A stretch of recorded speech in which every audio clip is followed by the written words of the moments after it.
नमस्कार, मैं आपके साथ रंजना रावत और आप देख रहे हैं हर तस्वीर में कहानी है। और चलिए पहली तस्वीर आपको दिखाते हैं सिवान से, जहां सिवान में युवक और तोते की दोस्ती की खूब चर्चा हो रही है। तोता और युवक के बीच लगाव इतना ज्यादा है कि दोनों एक दूसरे के बिना रह नहीं सकते।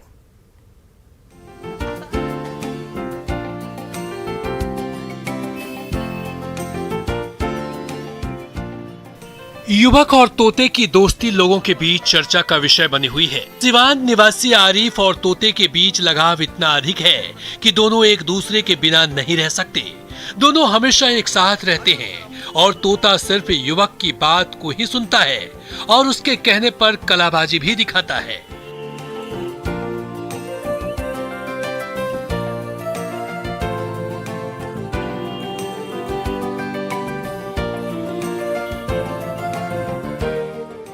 इस तस्वीर में युवक और तोता के बीच की दोस्ती ने लोगों को ध्यान अपनी ओर खींचने पर मजबूर कर दिया है। वीडियो फुटेज में युवक और तोता बाजार की सैर करके साथ साथ होटल में एक साथ नजर आ रहे हैं, जहां युवक तोता के साथ बात करते हुए उसे फल खिला रहा है। इसके बारे में युवक का कहना है कि उसकी और तोते की दोस्ती करीब 4 साल से है।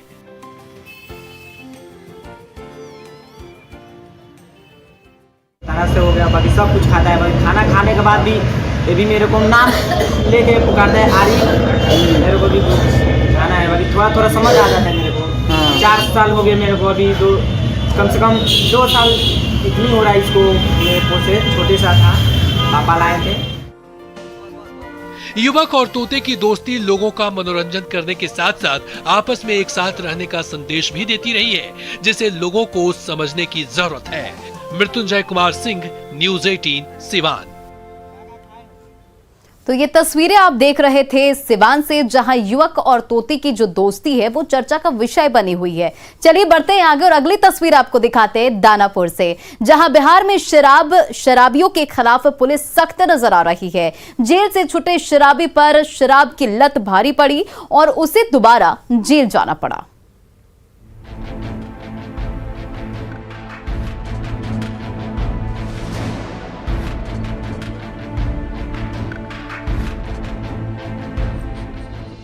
बिहार में शराबबंदी कानून को सख्ती से लागू करने में जुटी पुलिस शराबियों पर भारी पड़ती नजर आ रही है। ये तस्वीर दानापुर से है, जहां जेल से छूटा व्यक्ति फिर से शराब पीने के चक्कर में घर न जाकर जेल पहुंच गया। दिलचस्प बात यह है कि गिरफ्तार व्यक्ति इस बार अकेले नहीं बल्कि अपने दामाद के साथ जेल की हवा खाएगा। इस वीडियो को ध्यान से देखिए। इसमें पुलिस ने ससुर और दामाद को शराब पीने के आरोप में गिरफ्तार किया है और दोनों को जेल भेजने की तैयारी में है। इस वीडियो में आरोपी खुद ही शराब पीने की बात कहता हुआ नजर आ रहा है। बेर क्या? बेर जेल से काय में गए थे?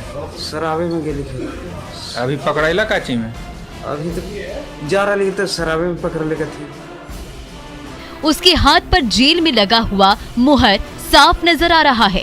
खबर के अनुसार गौरीचक थाना क्षेत्र के लेखन मुसहरी निवासी राम लगन मांझी शराब पीने के जुर्म में जेल में बंद था और कुछ दिन पहले ही जेल से रिहा हुआ था, लेकिन इसी दौरान वो अपने दामाद के साथ फिर से शराब पीने लगा और फिर से गिरफ्तार हो गया। नशे की हालत में गश्ती के क्रम में पकड़े गए हैं और अल्कोहल सेवन की पुष्टि हुई है और अभी तक मालूम हुआ है कि ये हाल फिलहाल बेउर जेल से छूटे हैं। जांच किया जा रहा है। पुलिस की इस कार्रवाई से ये बात तो साफ हो जाती है कि पुलिस अब शराबियों के खिलाफ सख्त हो चुकी है और बिहार सरकार की शराबबंदी कानून को कड़ाई से लागू करती हुई नजर आ रही है। दानापुर से अमरजीत शर्मा की रिपोर्ट।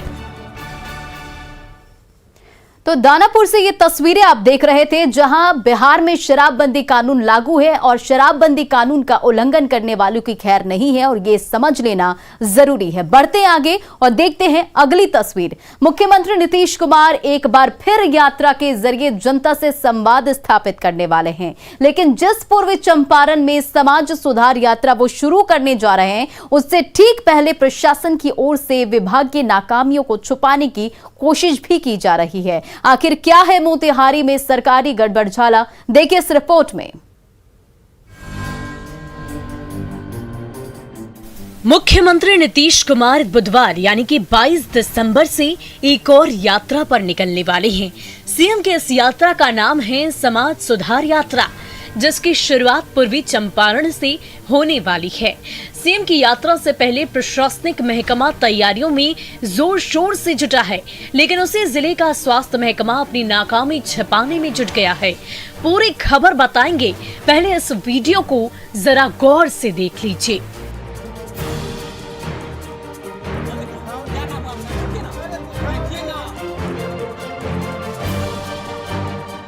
तस्वीरों में साफ दिख रहा है कि यहाँ दवाइयाँ जलाई जा रही है। ये वीडियो मोतिहारी के पताही के प्राथमिक स्वास्थ्य केंद्र का बताया जाता है, जिसमें बड़ी मात्रा में दवाइयों को जलाया जा रहा है।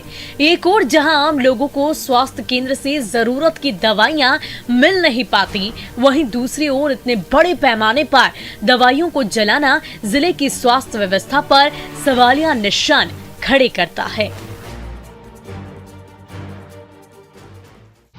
हॉस्पिटल में गए हुए थे, पूजा कट गया और पूजा करने के बाद दवा उठा के कहा कि जाइए दूसरी दवाई दुकान में नहीं है, यहाँ दवाई हम गए थे सरकारी हॉस्पिटल में, पुर्जा काट लिया है, दवा नहीं है, बोला है कि हमारे पास दवा नहीं होता, ऐसे ही हमेशा होता है, बोलता है बाहर से जाके ले लीजिए। दवा को लेकर मरीज परेशान है, लेकिन विभाग की ओर से दलील दी जा रही है कि ये दवा एक्सपायर हो चुकी है। हालांकि हमारे सवाल पर जिले के सिविल सर्जन मामले की जांच कर कार्रवाई का आश्वासन दे रहे हैं। तो मालूम है कि चीट जलाया गया था, लेकिन फिर भी मैं पता लगाता हूँ कि दवा का वीडियो है सर। ठीक है, वीडियो भी तो दिखाया गया है सर। ठीक है, पता लगा के जांच करा के उसे अनुसार कार्रवाई की जाए। स्वास्थ्य महकमा चाहे कार्रवाई को लेकर जो दलील दे, लेकिन स्थानीय लोगों ने गंभीर आरोप लगाए हैं। इनकी माने तो आए दिन पताही पीएचसी में यूं ही दवा जला दी जाती है। देखिए, हम लोग 8 बजे के आसपास ना हम लोग इधर इसी टहल वहल रहे थे, घूम फिर रहे थे, तो देखे आग के लपटा जो है काफ़ी दिनों हो रहा था यहाँ पर, समझ गए। तो हम अंदर जाके देखे तो दवा हुआ जल रहा था, कम से कम लाखों का दवा जल रहा था। तो फिर मैं आपको फ़ोन किए, अब फ़ोन करने के बाद मैं आप आया तो आप उसके बाद खुद ही देखे कई लाख का दवा जल रहा है, जिसमें दवा जलाने का अधिकार नहीं है। ज़्यादा किसी चीज़ का तो अगर दवा एक्सपायर है, चाहे जिस तरह का कोनो दिक्कत शिक्कत है, तब उसको खन कर दफना सकते। सही है, यदि दवा एक्सपायर हो चुकी है तो उसे जला दिया जाता है, लेकिन क्या यही सच्चाई है? क्योंकि मरीजों को जरूरी दवा मिलती नहीं और वो अस्पताल में पड़ी पड़ी एक्सपायर हो जाती है। अब इसे क्या समझा जाए? क्या ये स्वास्थ्य विभाग की लापरवाही नहीं है? राज्य सरकार सबके लिए स्वास्थ्य सुविधा को आसान बनाने की कोशिश कर रही है, लेकिन पताही पीएचसी की ऐसी तस्वीरें उन कोशिशों को विफल करती नजर आ रही है। मुकेश कुमार, न्यूज़ 18, मोतिहारी।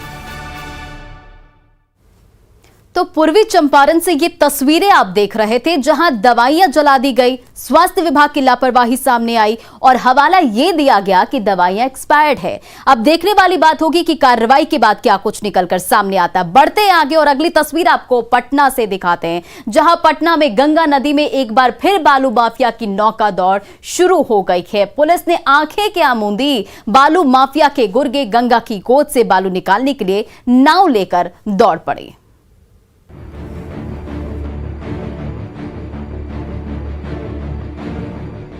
इन तस्वीरों को देखकर चौंकिए नहीं। कड़ाके की सर्दी में गंगा नदी के पानी में नौका दौड़ नहीं हो रही, ना ही ये किसी और वाटर स्पोर्ट्स का नजारा है।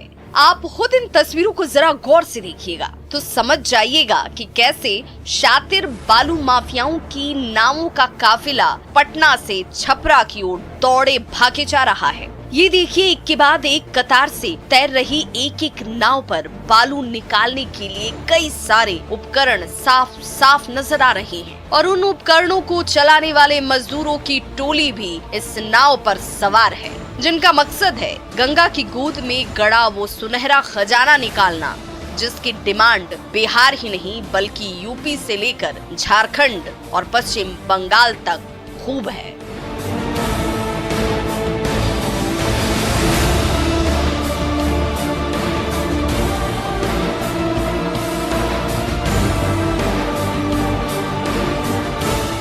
गंगा के पानी में एक नहीं, दो नहीं, तीन नहीं, बल्कि एक साथ अनगिनत नावों का हुजूम मझधार में दबे उस अकूत भंडार की तलाश में निकला है, जिसका एक एक कतरा किसी भी रंक को पल भर में राजा बना सकता है। इसीलिए नाव पर सवार बालू माफियाओं की ये सेना बिना एक पल गवाए गंगा की गर्भ से उस सुनहरी रेत को दूहने के लिए दौड़ी भागी जा रही है। बिहार पुलिस की सख्ती की वजह से बीच में कुछ दिन तक बालू की लूट खसोट पर ब्रेक लगी हुई थी, लेकिन जैसे ही पुलिस ने अपनी आंखें मूंदी, वैसे ही एक बार फिर बालू माफियाओं की नाव गंगा में तैरने लगी। गंगा के गर्भ से निकला बालू इन नावों पर ढोकर गंगा के किनारे पहुंचता रहा और फिर वहां से ट्रैक्टर और ट्रकों में ढो-ढोकर बिहार से लेकर यूपी के कोने कोने में पहुंचता रहता है, जिससे बालू माफियाओं को तो करोड़ों रुपए कमाने का मौका मिल रहा है, लेकिन बिहार सरकार का खजाना खाली हो रहा है।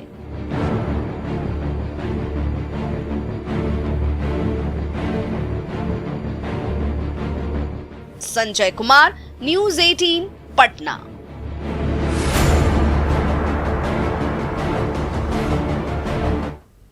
तो पटना के गंगा नदी से ये हैरान करने वाली तस्वीरें आप देख रहे थे, जहां पुलिस ने आंखें क्या मूंदी, बालू माफिया सक्रिय हो गए और बालू निकालने के लिए दौड़ मच गई। बढ़ते आगे और अगली तस्वीर आपको दिखाते हैं पूर्णिया से, जहां पूर्णिया में मंजिल तक पहुंचने की जल्दबाजी में मुसाफिर अपनी जिंदगी दांव पर लगा रहे हैं, लेकिन ये जल्दबाजी कभी भी जानलेवा साबित हो सकती है।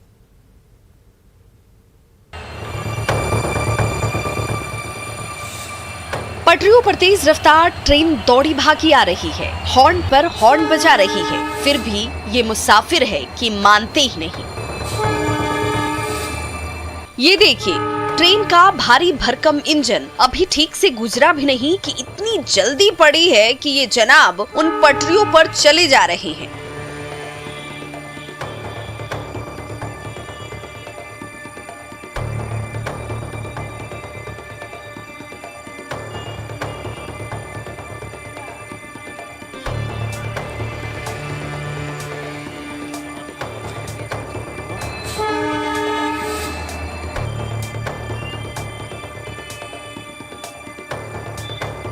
तभी पीछे से दूसरी इंजन हॉर्न बजाते हुए पहुंच जाती है। जरा सोचिए, पटरियों पर कदम रखते ही धड़धड़ाती हुई ट्रेन पहुंच जाए तो फिर क्या होगा। कई बार ऐसे बेपरवाह मुसाफिर अपनी जान गंवा चुके हैं, फिर भी जान से खेलने का सिलसिला बंद नहीं हो रहा। रोज डेली के तो डर नहीं लगे, डर तो लगबे करते ना, ट्रेन ऐसे इतनी दुर्घटना भाजते तो लिखा रहते तो टपना चाहिए, नहीं टपक चाहिए। घर से कहाँ जाओगे? इसी तरह पटरी टपते हो, पटरी टप के जाते हो हर दिन, ऐसे डर नहीं लगता है? हाँ? ट्रेन आ जाएगा बीच में। ये नजारा है सीमांचल के सबसे व्यस्ततम रेलवे स्टेशनों में से एक पूर्णिया रेलवे स्टेशन का, जहां पटरियों पर दिन भर मालगाड़ी से लेकर मेल एक्सप्रेस जैसी ट्रेनें गुजरती रहती हैं और उन्हीं दौड़ती भागती ट्रेनों से लुका छिपी करते हुए ये मुसाफिर भी मंजिल तक आते जाते रहते हैं। इन्हें रास्ता देने के लिए रेलवे स्टेशन के ऊपर ओवरब्रिज जरूर बना दिया गया, लेकिन ये मुसाफिर उस ओवरब्रिज पर कदम रखने की बजाय अपनी जिंदगी से खिलवाड़ करते नजर आते हैं। इधर से पटरी टपना जायज है? बात तो बहुत है, गलत है ना, सब कोई टप रहा है। देखिए हम लोग निकलते हैं बस से, ठीक है, जान बड़ा है, पहले यह पटरी टप, आगे से देखिए निकलना पड़ता है, ट्रेन रहता है निकलता नहीं, आगे से देखिए निकलना पड़ता है। रेलवे ट्रैक ट्रेनों के लिए ही बना है, आपके लिए कतई नहीं। शॉर्टकट के चक्कर में उन पटरियों पर अपनी जान दांव पर मत लगाइए, क्योंकि आपकी जिंदगी आपकी और आपके परिवार के लिए कहीं ज्यादा कीमती है। कुमार प्रवीण, न्यूज़ 18 पूर्णिया।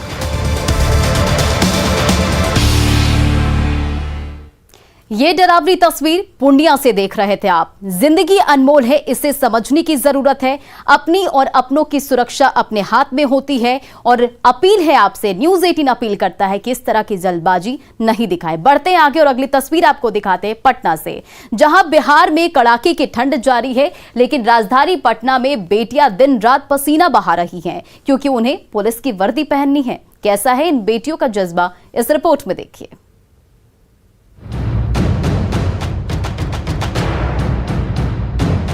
बिहार में कड़ाके की ठंड पड़ रही है। सर्द मौसम में लोग अपने घरों में दुबके हुए हैं, लेकिन पटना के गांधी मैदान में इन बेटियों के लिए सर्द मौसम कोई मायने नहीं रखती। इन्हें तो बस वर्दी पहननी है, पुलिस में भर्ती होना है और प्रदेशवासियों की सेवा करनी है। तभी तो ये बहादुर बेटियां पुलिस परीक्षा के लिए जमकर पसीना बहा रही है। हाई जंप हो या लॉन्ग जंप या फिर दौड़, मैदान में बने ट्रैक पर ये जी तोड़ मेहनत कर रही हैं। मेरा ये सपना है, मैं खुद के बदौलत मतलब अपने पैर पर खड़ा होना चाहती हूँ। मेरे पति का मेरे पीछे इतना मेहनत है, उनका मान सम्मान इससे जुड़ा हुआ है। मैं अपने बच्चों का अपना फ्यूचर बनाना चाहती हूँ, इसलिए मेरे पिताजी किसान हैं, वो चाहते हैं कि मैं पढ़ लिख कर आगे बढ़ूं और अपनी फैमिली की देखभाल के लिए। हाँ, हमें देश सेवा ही करना है, ये भी पुलिस बनना है आगे जाकर, या इससे भी अच्छा पद लेना है। बिहार पुलिस तो भी बस अभी के लिए है, इससे आगे। बिहार पुलिस के कांस्टेबल पद के लिए फिजिकल टेस्ट नए साल के जनवरी महीने के आखिर में होना है। समय बेहद नजदीक है, लिहाजा ये महिला अभ्यर्थी जमकर प्रैक्टिस कर रही हैं। ये बेटियां अपने से ज्यादा परिवार की प्रतिष्ठा हासिल करने के लिए जी तोड़ मेहनत कर रही हैं। बेटियों के बुलंद हौसलों के आगे न मौसम रुकावट बन रहा है और न ही परिवार की आर्थिक स्थिति। परिजनों से मिल रहे सपोर्ट के बदौलत ये बेटियां आगे बढ़ रही हैं। हमारी भी कामना है कि इन बेटियों के सपनों को जल्द पंख लगे। न्यूज़ 18 के लिए दानापुर से अमरजीत शर्मा की रिपोर्ट। बेटियों का हौसला बुलंद है और ये जो तस्वीरें आपने देखी वो काबिले तारीफ है। बढ़ते हैं आगे और अगली तस्वीर आपको दिखाते हैं रांची से, जहां रांची का मैक्लुस्कीगंज कस्बा ठंड में जमने लगा है। घर के बाहर बर्फ की सफेद चादर बिछ गई तो घर के अंदर पानी से भरे बर्तन जमने लगे हैं। ठंड से हर कोई परेशान है।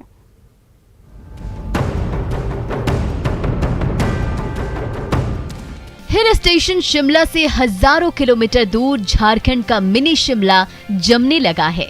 नए साल से पहले ही सर्दी का सितम अचानक इतना बढ़ गया कि ना घर में चैन है और ना घर के बाहर। ये देखिए, घास फूस के खुले मैदान के ऊपर कैसे सफेद चादर बिछ गई है तो घर के अंदर पानी से भरी थाली तक जम गई है। ये नजारा है रांची में बसे एंग्लो इंडियन के छोटे से गांव मैक्लुस्कीगंज का, जहां पारा गिरकर 1 डिग्री पर पहुंच गया है और ठंड की मार से हर किसी की कपकपी छूट रही है। 1 डिग्री 0 डिग्री के करीब था। पूरा पुआल वगैरह में बर्फ जम गया है। बच्चा लोग शाम में थाली पर थोड़ा पानी रख दिए थे, और पानी पूरा बर्फ जम गया है। बर्फ से जमे मैदान और बर्फ से भरी थाली। मैक्लुस्कीगंज को यूं ही झारखंड का मिनी शिमला नहीं कहा जाता। अभी तो दिसंबर का महीना चल रहा है और अभी से ही ठंड ने 3rd डिग्री टॉर्चर से हर किसी को जमा दिया है। जनवरी और फरवरी में क्या होगा, ये सोचकर ही मैक्लुस्कीगंज वासी कांपने लगे हैं। अभी तो हालत ऐसी है कि हाड़ तोड़ कंपकपी से रात भर नींद नहीं आती और सुबह का उजाला फैलते ही सर्द हवा के थपेड़े पूरे शरीर को थरथरा देते हैं। ऐसी सर्दी में भला रेफ्रिजरेटर का क्या काम। रात में थाली में पानी रखी, सुबह बर्फ हाजिर हो जाएगी। थाली में पानी रख दिया था तो बर्फ पूरा जम गया है। ये देखिए आपके सामने है। मैक्लुस्कीगंज में पड़ रही ठंड से हर आमो खास परेशान है। तो गरीब मजदूर की रोजी रोटी मारी जा रही है। दिहाड़ी के लिए ना घर से निकलने की हिम्मत हो रही है और ना ही पेट भरने के लिए दाने का जुगाड़ हो पा रहा है। सुनील कुमार, न्यूज़ 18, रांची। तो झारखंड के विदिशा शिमला की ये तस्वीरें आप देख रहे थे, जहां ठंड के 3rd डिग्री टॉर्चर से लोग परेशान हैं। न घर के अंदर चैन है और ना ही घर के बाहर। बढ़ते हैं आगे और अगली तस्वीर आपको गुजरात से दिखाते हैं। गुजरात के साकारोडिया में विदेशी जोड़े ने शादी रचाई और लड़का जर्मनी का तो लड़की रूस की है। कहते हैं जो भारत आता है वो भारत को समझता है और भारत का होकर रह जाता है। कुछ ऐसा ही हाल जर्मनी के क्रिश और रूस की जूलिया के साथ भी हुआ है। दरअसल भारत घूमने आए जर्मनी के क्रिश और रूस की जूलिया यहाँ की परंपरा से इस कदर अभिभूत हुए कि उन्होंने यहीं 7 फेरे लेकर 7 जन्मों के लिए एक होने का फैसला लिया। गुजरात के हिम्मतनगर के साकरोडिया में जूलिया और क्रिश ने धूमधाम से हिंदू धार्मिक विधि से 7 फेरे लिए। इससे पहले दुल्हा और दुल्हन को हल्दी लगाई गई और शादी के गाने भी गाए गए। अंत में दुल्हन का कन्यादान भी हुआ। खास बात यह है कि आध्यात्मिकता की खोज के दौरान दोनों दादा भगवान से काफी आकर्षित हुए थे और यही आकर्षण उन्हें साकरोडिया गांव खींच लाया था, जहां उन्होंने बाकी का जीवन साथ जीने का फैसला किया। First of all, thank you for having me. It's an honor to talk. So we came here to India to celebrate our wedding, which is such a unique opportunity for us. और फिलहाल इस bulletin में इतना ही। बने रहें आप news 18 Bihar Jharkhand के साथ।